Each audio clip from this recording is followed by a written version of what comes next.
And now stand by for adventure.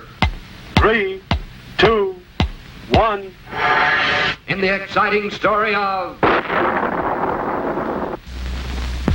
Manhunt on the Moon. Interplanetary investigator Colonel Bleep and his space deputies, Squeak and Scratch, floated to a stop just above the surface of the moon. They were searching for some trace of the terrible Dr. Destructo among the thousands of crater marks that dotted the strange landscape. To Bleep, it appeared that these craters might have been caused by thousands of meteors crashing down at terrific speed.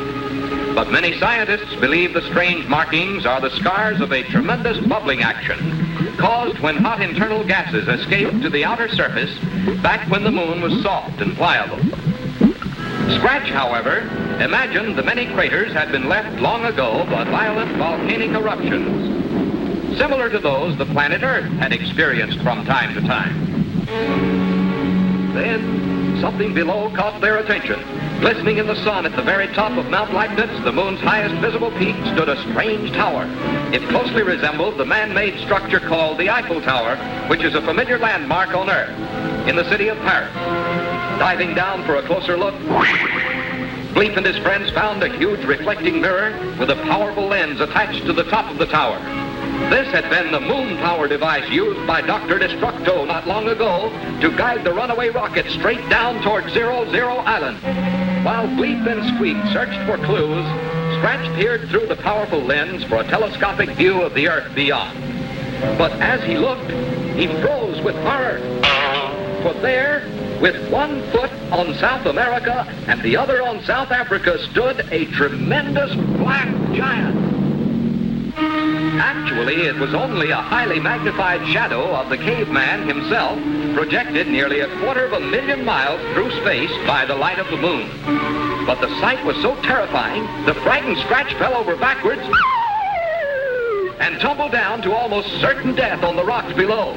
Squeak looked up just in time to see his helpless companion falling straight down upon the puppet himself. Squeak couldn't move or even call for help. He could only cover his eyes and wait for the bone-splintering crash. He waited for the end, and waited, but nothing happened. Then Squeak opened his eyes just as Scratch gently floated into his arms. For you see, the gravity pull of the moon is only 1/6 as great as Earth, so Scratch almost floated down that great distance like a feather to land unharmed in the arms of little Squeak. Suddenly, Bleep urgently signaled his companions. He had found still another clue. At the base of the tower was a scrap of notebook paper covered with the hasty scrawls of Dr. Destructo's own hand. To the others, it was only a jumble of strange symbols. But to Bleep, this was a flight plan, Destructo's own flight plan. And it told the Colonel exactly where this master culprit had gone. It would take courage to follow Destructo now, for Bleep knew this place, knew it too well, and he was sure that fantastic terrors would be waiting out there.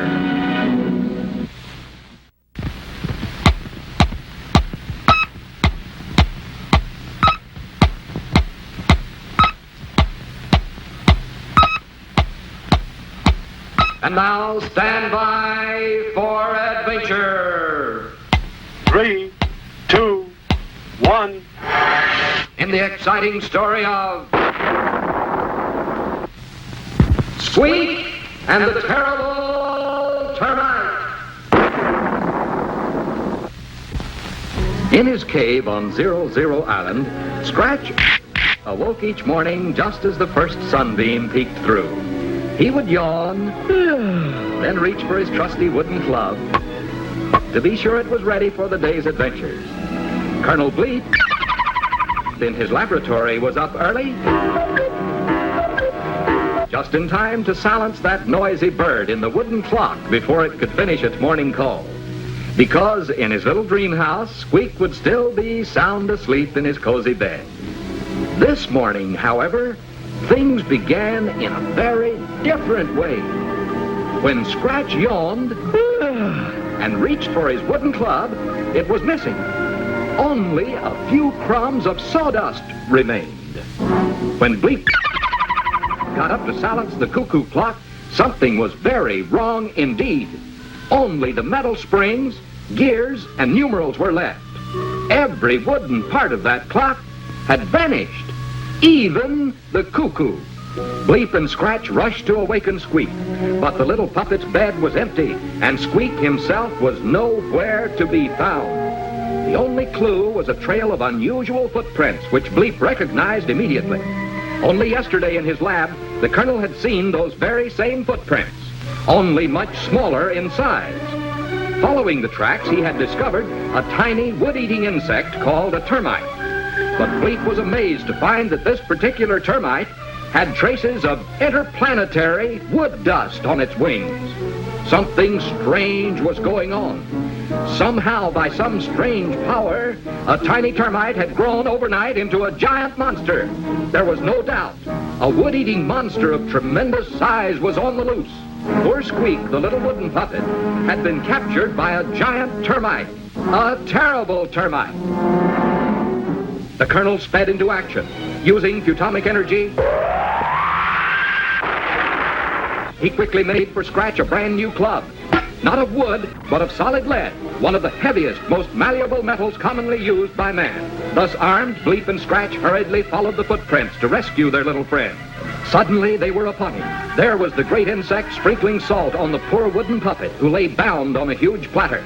This was a time for quick thinking and fast action. With caveman strength, Scratch molded his heavy but malleable metal club into a statue that looked exactly like Squeak.